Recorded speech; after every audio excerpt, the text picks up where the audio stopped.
What if lutuin natin yung favorite ulam mo sabay-sabay? Hi, madayaw na adlaw. Ako pala si Ann, isang OFW dito sa Taiwan. For today's video guys ay parang magiging cravings mo na to after mong mapanood.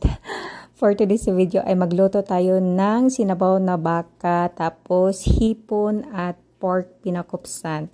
So ito lang yung mga ingredients ko. Unang kong ginawa is marinate ko muna itong pork belly ng paminta, asin at saka magic sarap. Sit aside. Tapos it same din dito sa hipon. Ang purpose niyan at pinaka-secret talaga yan para maging malasa ang ulam na yan. Tapos pinakuluan ko muna yung beef dito bago ko talaga sinabawan siya. And then nung bumili kami ng beef is may pasobra si ante ng yung pang savor talaga na pang beef stew. And then sinabay ko na itong pagluto guys kasi sabay itong kainan in one frame. Charis.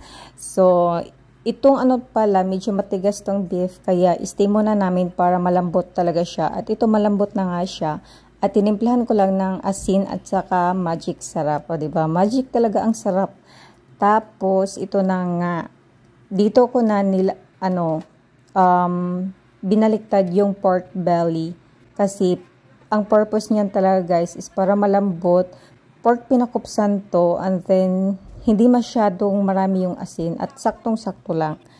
Tapos itong beef ay naglagay ako dyan ng Chinese cabbage or napa cabbage. And then nung medyo maano na yung gulay is sinunod ko na itong dried berries. Lang naman to, optional din, dahon ng sibuyas. Tapos, ito na siya. And then, itong pork pinakupsan is naglagay ako dyan ng isang, tawag dito, bawang, para mabango talaga siya, guys. And then, binaliktad ko. Pag ganyan niya, binaliktad ko na lahat. Tapos, simmer lang ng kunti kasi, niluto to sa, guys, mahinang apoy. Kasi pag malakas Diyos ko, buwis buhay ang ulam na to talaga, grabe. At, ito na nga.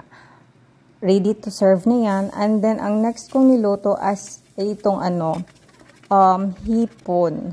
May buttered yung friend ko, kaya buttered shrimp ang atake. Hinalo-halo ko lang, gisa ng maayos. Then, naglagay po ako dyan ng rice wine. Itong rice wine is optional lang naman. At kung meron kayo, di the better, diba? Para mas masarap. Tapos, ang luto nito guys is madalian lang talaga kasi pangit pag ma-overcook yan. And then, dahon ng sibuyas, simmer ng konti, siguro more than 1 minute. And then, tsara. Luto na yan. At ito na lahat ang magiging cravings mo ngayon or cravings mo pa lang. Diba? Ang sarap, pati ako naglaway talaga dito, guys. Napakadali lang lahat lutuin talaga. Tapos, super sarap pa talaga. Itong hipon talaga bidang-bida sa araw na to. Kasi sobrang sarap din.